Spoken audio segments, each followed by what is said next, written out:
என் husband பர்த்டேக்கு இந்த மாதிரி டெக்கரேட் பண்ணி அழகாக அவங்களுக்கு கேக்கெல்லாம் வாங்கி கொடுத்து ட்ரெஸ் எல்லாம் வாங்கி கொடுத்து நல்லா சூப்பராக செலிப்ரேட் பண்ணலாம் ஜாஸ்வி கூட சேர்ந்து அப்படின்னு நினச்சி எல்லாமே பண்ணால் அவங்க கொஞ்சம் கூட எக்ஸைட்டே ஆகலை.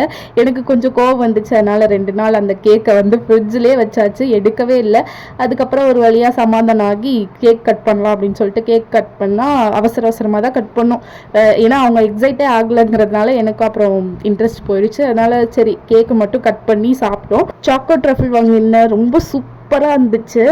ப்ரௌனி யாருக்காவது ரொம்ப பிடிக்கும் அப்படின்னா உங்களுக்கு சாக்கோட் ட்ரஃபிளும் ரொம்ப பிடிக்கும். ப்ரௌனி சாக்கோட் ட்ரஃபிள்லாம் ரொம்ப பிடிக்கும் அப்படிங்கிறவங்க கமெண்ட்ல சொல்லிட்டு போங்க. அதுக்கப்புறம் என்ன ஜாஸ்விக்கு கொலுசு மாற்றணும்னு சொல்லியிருந்தால லாஸ்ட் மினி விளாக்ல, அதுக்கு போயிட்டு டி நகரில் மாற்றிட்டு வந்தோம். அதுக்கப்புறம் வந்து பார்த்தீங்கன்னா ரீசெண்டாக ஜாஸ்விக்கு லூஸ் மோஷன் ஆச்சு. அதனால டாக்டர் சொன்னது என்னன்னா அடிக்கடி ஃபீடிங் பாட்டில் சேஞ்ச் பண்ணுங்க அப்படின்ட்டு. நியூ மாம் யாராவது பார்க்குறீங்க, உங்கள் குழந்தைக்கு வந்து ஃபார்முலா மில்க் தான் கொடுத்துட்டு இருக்கீங்கன்னா அடிக்கடி வந்து பாட்டில் சேஞ்ச் பண்ணுங்க. ஜாஸ்விக்கு இதுக்கு முன்னாடி 3rd மந்த்ல ஒரு வாட்டி லூஸ் மோஷன் ஆச்சு, அப்புறம் இப்போ 9th மந்த்ல ஆகுது. அவ்வளோதான். இதோட ப்ராடக்ட்ஸ் டீட்டெயில்ஸ் எல்லாமே நான் வந்து டேக் பண்ணுறேன். பை.